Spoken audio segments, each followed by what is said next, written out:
Today on the Locked On Florida Panthers podcast, we are going to be bringing in Calgary, Florida Panther fan Kirby Lupul onto the show to discuss everything about the trade. We're going to be talking about Aleksander Barkov speaking out on the trade. We're also going to talk about something cool that a former Panther is going to be doing once he passes. We're going to talk about that all next on the Locked On Florida Panthers podcast. Your Locked On Panthers, your daily podcast on the Florida Panthers. Part of the Locked On Podcast Network. Your team every day.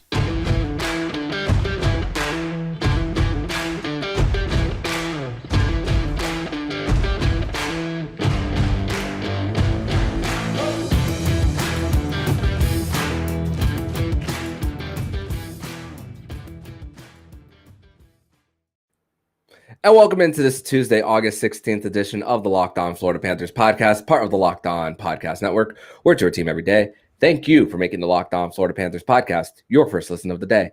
I'm Armando Velez from PantherParkway.com, and you can follow me on Twitter at MonoMan12. Follow the show account on Twitter at LO_FLA Panthers. And thank you for making the Locked On Florida Panthers podcast your first listen of the day. Don't forget to also subscribe to Locked On Fantasy Hockey with Flip Livingstone and Steele Roden, and Locked On NHL, where they'll be covering all the off-season activities around the National Hockey League.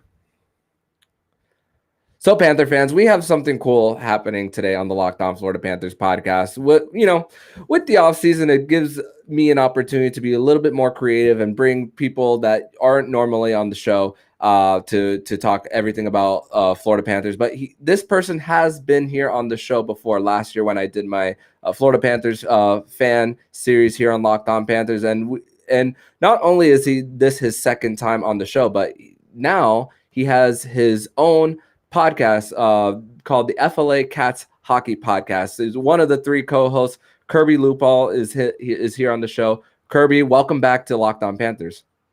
Thanks for having me, Armando. And I just appreciate last offseason, you kind of giving me that first voice in the community here. We ended up launching our Twitter spaces and, like you mentioned, our FLA Cats Hockey Podcast now and stuff like that. So it was just awesome talking to you last offseason. And this offseason has been quite eventful, to say the least. So it's going to be interesting talking to you 1 year later here again with you in Panthers offseason.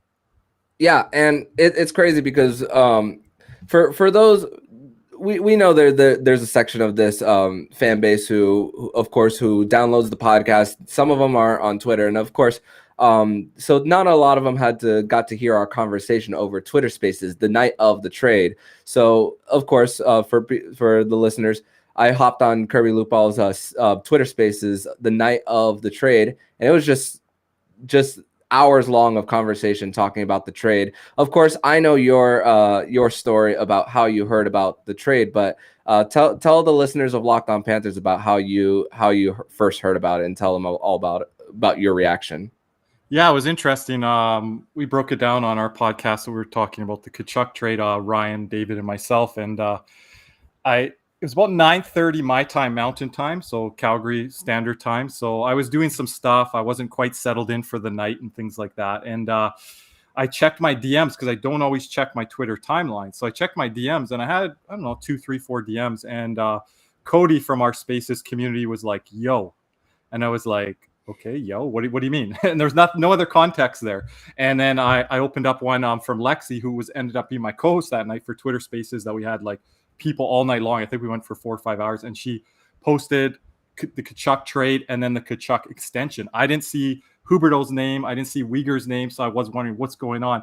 So I left her a message, and that's when one of my co-hosts, Ryan, messaged me in our group chat and said, did you see this trade? And we were talking back and forth. Well, our host, our captain of our ship, David, he was already in bed for the night because he goes to bed at 11 or around 11 midnight. So he was already in bed for the night. And people are like, we need to go live here. We need to go on Spaces. So I know there is a Panthers community that launched the Spaces, and then we started one up. So that's kind of how I found out about the trade. I always remember kind of where I was when it happened. And it was neat just getting everyone, Armando, coming into Spaces like yourself and saying, where were you at the time?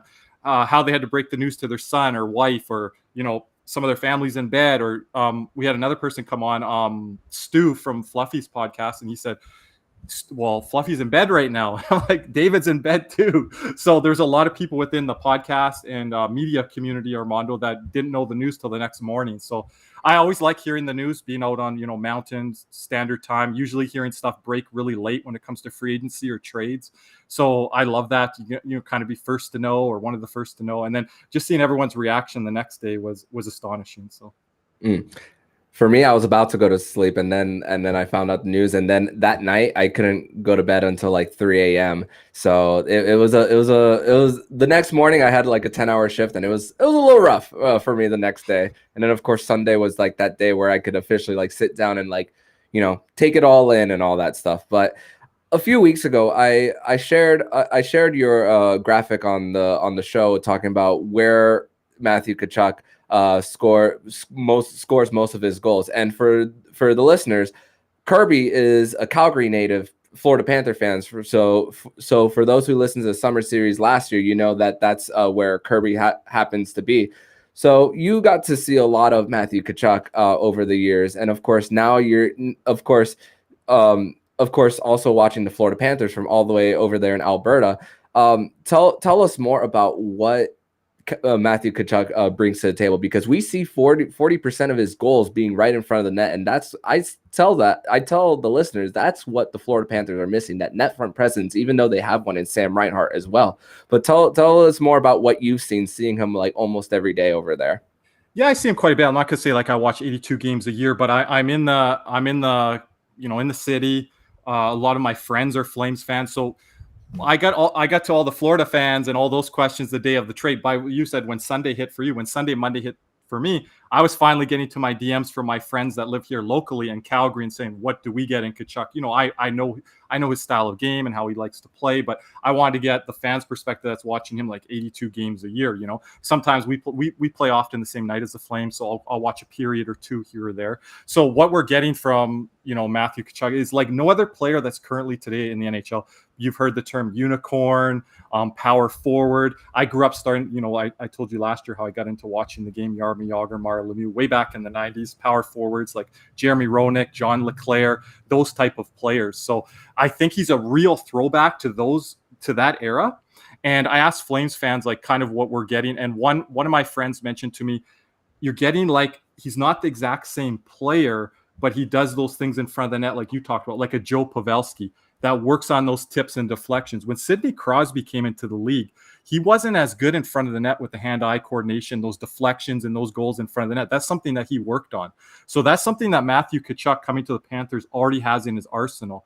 And I mentioned on our podcast, when you watch Tkachuk live, it's different than seeing him on television. There's different ways that he gets into the front of the net and gets involved in the rush. Now, some fans are like, we need a guy that's a play driver, that's the first man up in the rush and transition. That's not Matthew Tkachuk's style game. He's a trailer in transition. And I think that works well when you play with guys like Carter Verhaeghe, Aleksander Barkov, when Anthony Duclair comes back from injury, a guy that has wheels. You don't always need to be that first man up in the rush. And you've seen that with a guy like Jaromir Jagr and how he blended with Jonathan Huberdeau and Barkov, who at that point in their careers were better skaters, moved better in transition and those type of things. So I think that's one way that Matthew Tkachuk will enter transition with us. He'll be that trailer in the play, and he's got that net drive presence. So he's going to go towards the net. He's going to look for rebounds. Johnny Gaudreau used to find him with the Flames coming late to the net, and he'd tail up, kind of like Jonathan Huberdeau did, stop, turn, see, and then move the puck towards the net. And Matthew Tkachuk would get a lot of deflections in front, a lot of rebound goals, and those type of things. There's another way that you'll see with Matthew Tkachuk for fans like yourself, Armando, and fans that are season ticket holders, fans that are going to a lot of the games. Matthew Tkachuk at times, he doesn't look like he's doing a lot away from the puck when the puck's being moved from perimeter, point to point to forward, but he'll just slowly creep into front of the net, and he'll drag one man with him, and then he'll drag another man, and then he'll drag another man. And that's going to open up a lot of shooting and passing lanes for players like Aaron Ekblad, for players like Aleksander Barkov, for players coming off that half wall there.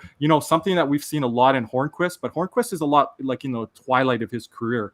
So you're going to see a guy in the prime of his career, 24, 25 years old, go to the front of the net, pull defenders with them. He'll start behind the net as well. He'll start to drag to one post to the other. He'll look for tips, deflections, redirections, those type of plays. So I don't think there's a player that we've had prime of his career, entering the prime of his career, someone like Matthew Tkachuk. So fans are going to be it's going to be very fun watching him on television, watching him at games, and watching him. I said this to David on our podcast, even watching him in between the whistles. Like, David, after you come back from the games and we launch our spaces, let me know what he's saying in between whistles. What is he causing? Because a lot of times we go commercial break. I'm not seeing those type of things. So I'm really going to be interested in seeing that. We saw that a little bit, we saw that elements with Mason Marchment that we're going to dearly miss, one of my favorite players. And now bringing Matthew Tkachuk in, he's going to add those elements back into the team. That's sometimes what the broadcast doesn't include, of course, going to commercial, like not jawing back and forth and of course you have the referees in between them. You have the broadcaster in between the glasses, like listening to all of them. And you brought up a great point about him trailing the play on the rush. And that's an opportunity for a drop pass for him to have a slap shot or even one timer, or even if there's an opportunity around the net that he gets to clean it up there. So that's such a benefit that the Florida Panthers had. And of course, what I feel that the straw that broke the camel's back, of course, was that 1-for-31 power play in the playoffs. And of course, that not having a net front presence, and of course, their only power play goal happened to be right in the low slot, the one that they had. And that's what Bill Zito is looking for more of, definitely, as we continue on. But Burnett not changing things until the end, where Hornquist was a part of that one goal. And then, of course, Armando, we were missing Mason Marchment out with injury, and that I think really hurt the team. So there was different elements that changes weren't made with the coach quick enough, like different adjustments made on the power play, and then not having someone like Mason Marchment, who he isn't a power play guy for us, but Matthew Tkachuk is. So you're going to see those elements on the power play that, hopefully our power play will get off to a hot start with a new coach and a new franchise cornerstone piece like Matthew Tkachuk. That's what we're definitely hoping. But in the next segment, we're going to discuss Aleksander Barkov speaking out on the Jonathan Huberdeau trade. And Kirby and I are going to talk more about that in the next segment here on Locked On Panthers. But first, we're going to tell you all about Built Bar, and we're going to tell you all about the cookie dough chunk puffs. And if you haven't tried Built Bar puffs yet, you are depriving yourself of one of life's greatest joys. And guess what? There's a new flavor. Ready? Delicious, indulgent cookie dough covered in chocolate. That's right. Built has done it again. Let me introduce you to your new favorite. Cookie dough chunk puffs have a light and chewy texture, real cookie dough chunks, and of course, they're covered in 100% real chocolate. All the joys of eating cookie dough without the hassle of making it. Plus, it's healthy for you. Cookie dough chunk puffs are only 160 calories, and they have a whopping 15 grams of protein in them. Run to Built.com and snag a box for you and the family, and it will be a perfect treat. Or you can find a really good hiding place and just hoard them for yourself. Like all Built Bars, the new cookie dough chunk puffs is covered in 100% real chocolate. That means they're healthy and tasty. Chocolate covered cookie dough with a fluffy texture. So good. Go to Built.com and use promo code LOCK15, Locked On 15, and get 15% off your order. Use promo code Locked On 15 for 15% off at Built.com. Second segment here on the Locked On Florida Panthers podcast on this Tuesday, August 16th edition of the show. I'm Armando Velez. I got Kirby Lupul of the FLA Cats Hockey Podcast here joining me today. And Kirby, for the first time, we finally got to hear Aleksander Barkov speak on the trade, and of course that happened to be this week during him and Patrick Laine's charity golf tournament that, of course, they raise a lot of money for, and some of the pictures that we see of them like lining up, like signing pucks for fans over there in Finland, it's just a great thing to see. But of course, paraphrasing about what Barkov spoke about during that interview, which they did have English subtitles, so we were able to know what he was saying. It was in Finnish that he spoke about the trade. And he spoke a little bit about how he was blindsided about the trade. But of course, him as a leader of the team, he know that they are getting a shiny new toy in Matthew Tkachuk, bringing him in. But what do you take of Aleksander Barkov's comment? Is it too passive, or do you think that Aleksander Barkov should have done more to keep quote unquote his friend in Jonathan Huberdeau? Yeah, there's many ways to look at this. So Armando, on the Barkov side, I think it kind of symbolizes Barkov, how he's always been with the media, how he's always been with tough button topics, how he's just been with standard interviews. kind of said the right thing, walked the company line, said, changes need to be made here. I don't know if he really got into his playoff accountability or the players. I think as a captain, you have to sometimes speak on that. So I'm waiting for training camp to see, like our star guys, our core guys needed to be better.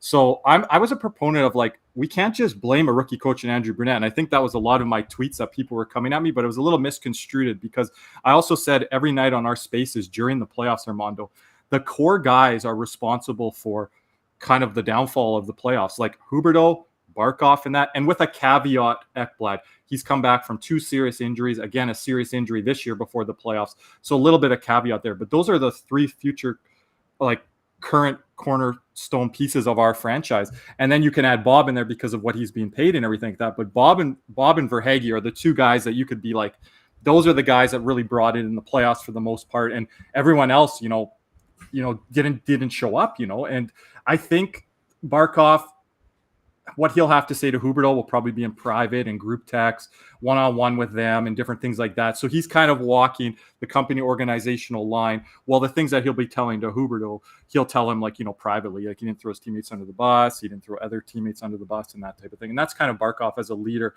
Some people have had issues with Barkov having that captaincy on his chest now that Matthew Tkachuk's coming here. It's an interesting debate. I believe always that Aleksander Barkov is a example leader, on the ice, not by the words that he's using, not to pump the guys Agreed. up. That's great. That's been Hornquist and other guys and stuff like that. I liked when Matthew Tkachuk came in and said, I'm going to change that about Barkov. And, I'm going to pull him into the fire.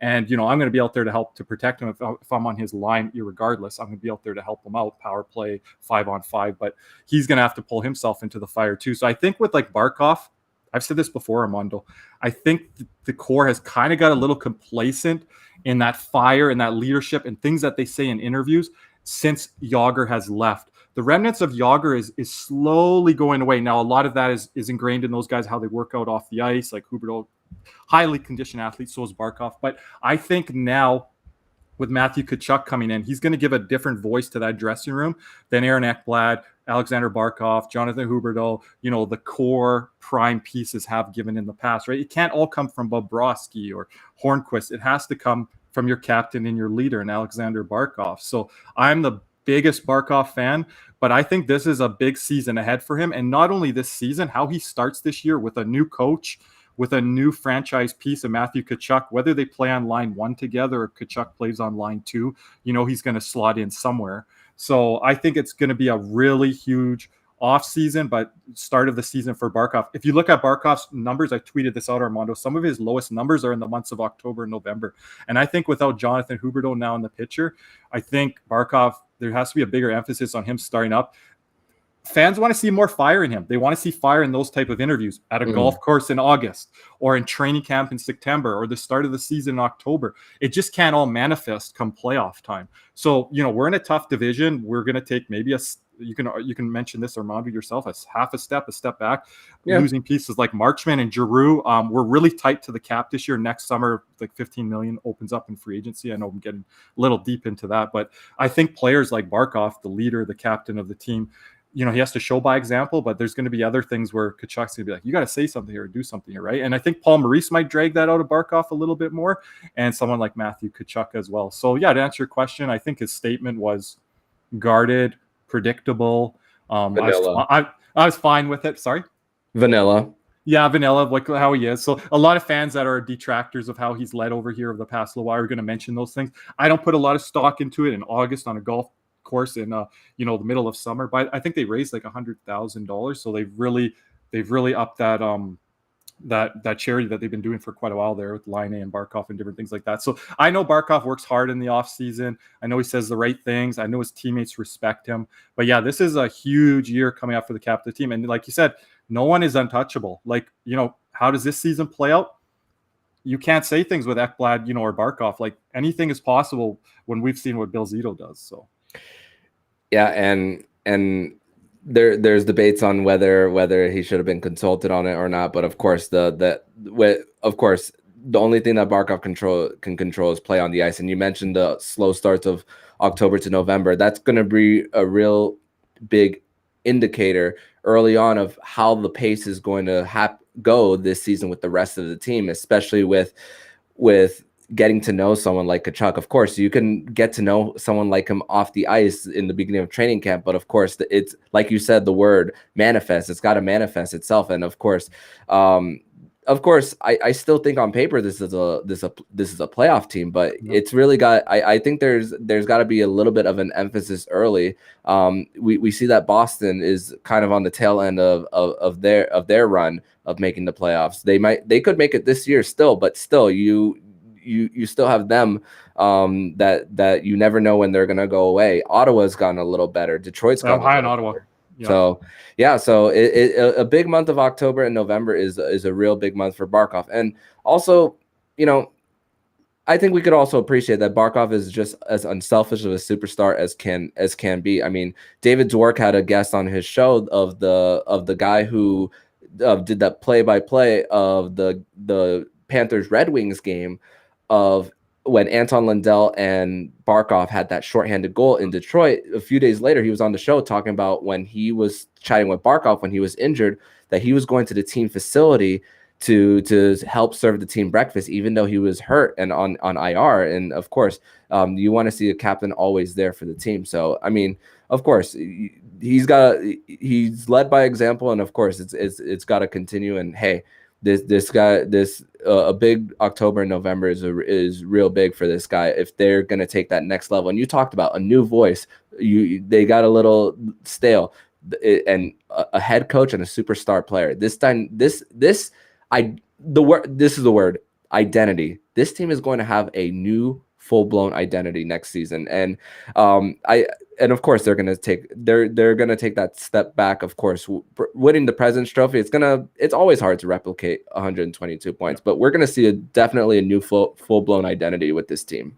And just to add on the trade front, it's hard to let your captain know, players let know, because if a trade falls through, like Tkachuk gave his 5-6 teams that he wanted to go to, and that falls through, and then Jonathan Huberdeau hears his name's on the market, and that trade doesn't happen, well, 100%, Jonathan Huberdeau is coming back here for the season.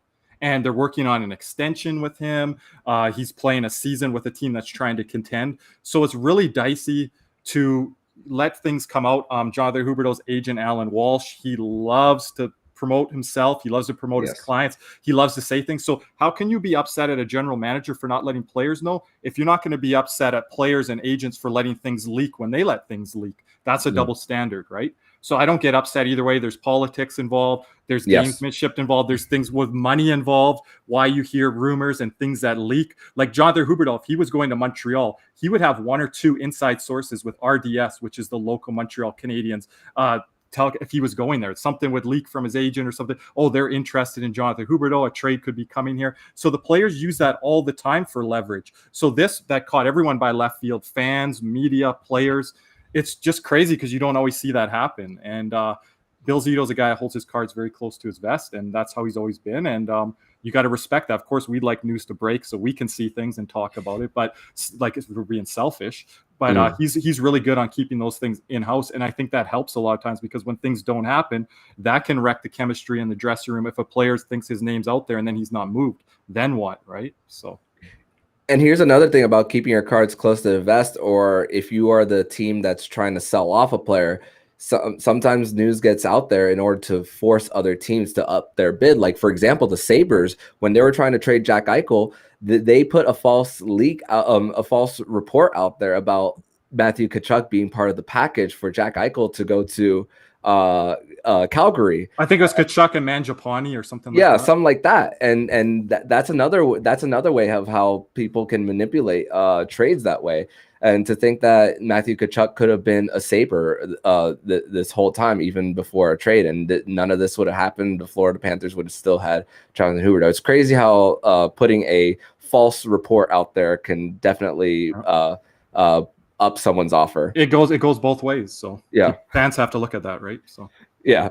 So in the next segment, we're going to talk about something pretty cool, at least in my opinion, about what a former Florida Panther is going to do post-career and post-life when talking about what life is in the NHL and what it does to your body. We're going to talk about that next here on the Locked On Florida Panthers podcast.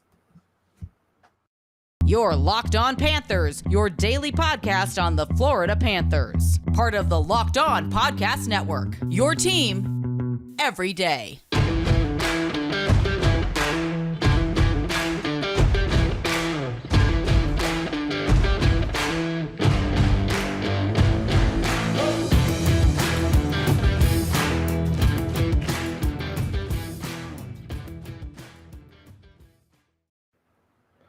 Third and final segment here on the Locked On Florida Panthers podcast. I am Armando Velez. I got Kirby Lupul here of the FLA Cats Hockey Podcast here. So we've been talking about this trade, of course, throughout the first two segments. But one thing that what I thought was really cool that I saw from Rick Westhead today of TSN was talking about how Jonathan Huberdeau, what he's going to do once his life is over. And he talked about donating his brain to science to continue the discussion of concussions in the sport and CTE and the damage that it does to players, because, of course, it's ingrained in hockey culture. Of course, when you get hurt, play through injuries, be unselfish, be there for the team. And of course, that's been part of the culture for as long as this game has been around.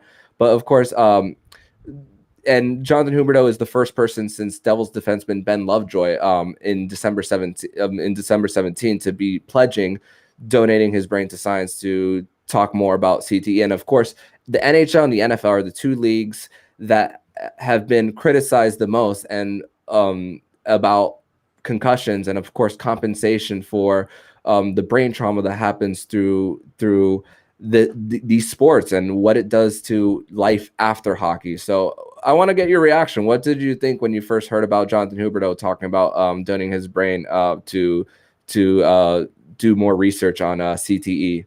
Yeah, so you mentioned Rick Westhead. He's breaking a lot of news up here in Canada, the Kyle Beach investigation, the two World Junior Hockey Canada things. So this news I just saw today. So I was researching on this a little bit before I came on. My playing days, people might think I'm not that old, but I'm a little bit older. I probably had one or two undiagnosed concussions, one playing baseball, getting run over, and then I just finished playing the game. My manager's like, get back out there and play the game. Probably knocked out for 20, 30 seconds, get back up and play, right? So it's just a different culture and era that we're living in now. I have one story with hockey and one outside of hockey. The one outside of hockey, I grew up watching wrestling. I'm very aware of CTE, the brain damage that it does to athletes, professional sports entertainment athletes.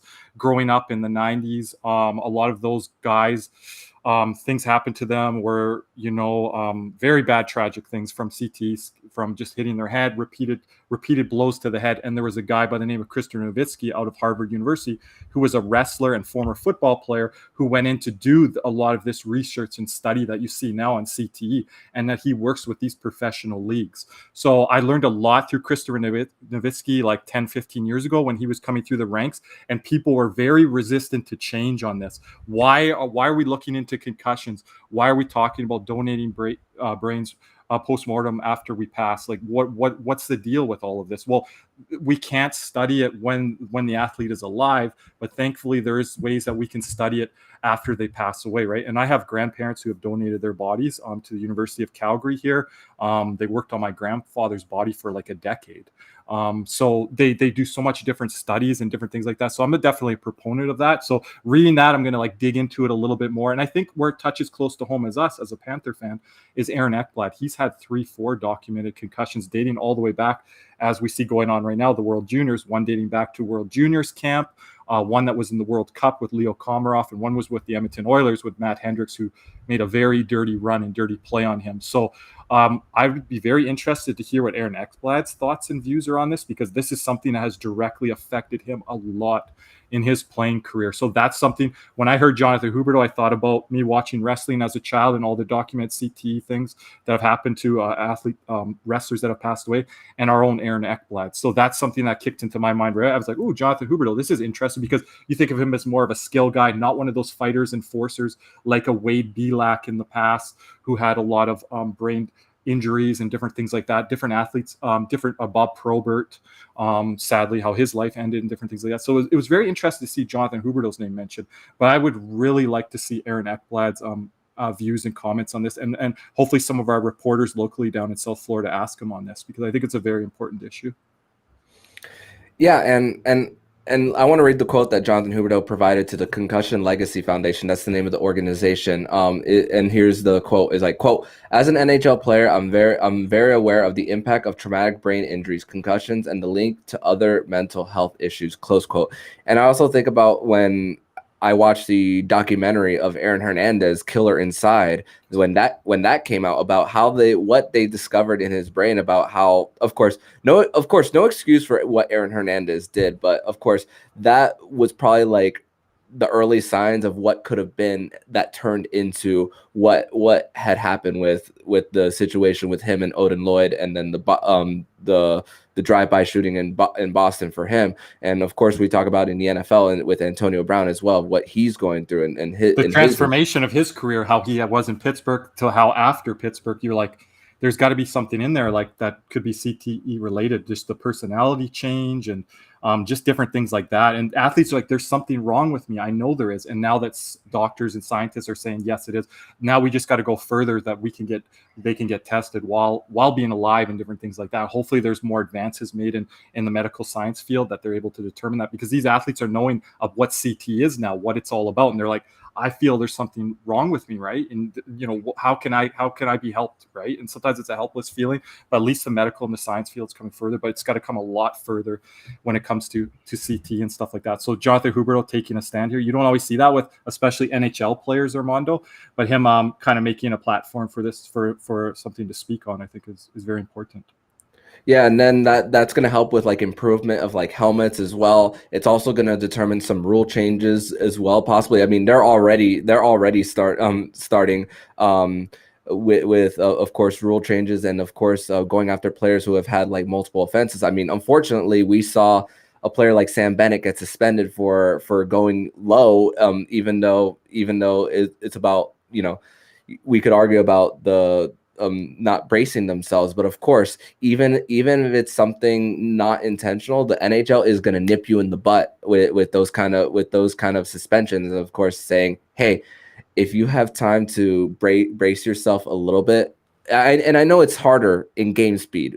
I can't deny that it's a little harder in game speed, and of course it's easy for us to say in slow motion as well that, oh, they could have just lifted their head. No, I don't think it's that easy, and I hope that this never-ending, I don't want to call it a never-ending issue, that I hope it's that one day it can go from something that we see as never-ending to not be never-ending. Well, you look at an end, excuse me.